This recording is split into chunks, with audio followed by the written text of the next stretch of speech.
Hi, it's Nurse Cathy. It's 5 on Friday time. Well, this month is Breast Cancer Awareness Month, and this past Tuesday on the 13th was Metastatic Breast Cancer Awareness Day. Now, breast cancer is the second most common cancer in women. Approximately 250,000 women a year will be diagnosed with new cases of breast cancer, and there will be approximately 2,300 men diagnosed with new cases of breast cancer. The average age of a woman who develops breast cancer is 50 years or older, but we're noticing that about 11% of the new cases of breast cancer are among women 45 years of age or younger. Of those diagnosed cases of breast cancer, approximately 42,000 women a year and 510 men will succumb to breast cancer. Now, heart disease is the #1 cause of death in the United States, but 1 out of 4 deaths in the United States is cancer related. And the leading cancer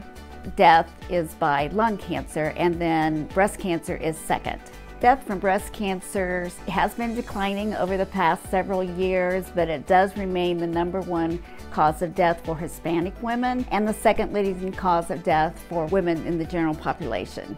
Most women have some sort of risk factor, but don't be alarmed. Just because you have a risk factor doesn't mean that you're going to get the disease. Now, there's certain things that we can't change and certain things that we can change. So the things we can't change are our age, our genetic makeup, any kind of family history of breast cancer or ovarian cancer. But the things that we can change to decrease our risk of breast cancer are such things as inactivity. People who are inactive, they're more prone to develop breast cancer. So get more active, start an exercise program. The next thing that they find contributes to breast cancer is being obese or overweight. So if you fall in that category, look for a good weight loss program. For those ladies who have been on a hormone replacement therapy program throughout menopause, if you've been on it longer than 5 years, you might want to discuss with your doctor your risk factors. And the ladies who are in the childbearing years and you're thinking of possibly holding off on having children, just remember that having children past the age of 30 increased your risk, and also if you've never carried a full-term pregnancy, that increased your risk for breast cancer. And then finally, drinking alcohol. It's been found that drinking alcohol contributes to breast cancer. Look at the consumption of the alcohol that you have in your life, and you may want to reduce it or just eliminate it totally.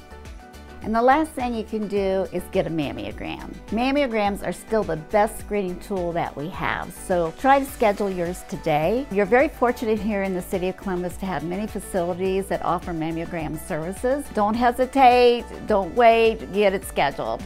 So that's all for me for this week. I want to remind you to watch Ashley on Monday on Beyond the Table. She's going to be talking about immunity building foods. And then also I wanted to remind you that next week we're having another on-site flu clinic, and it will be at Columbus Public Health, and it'll be on Tuesday, October 20th from 8 to noon, and on Wednesday, October 21st from noon to 4 p.m. So come out and see us, and remember, CDC says if you haven't gotten your flu shot, you need to get it by the end of October.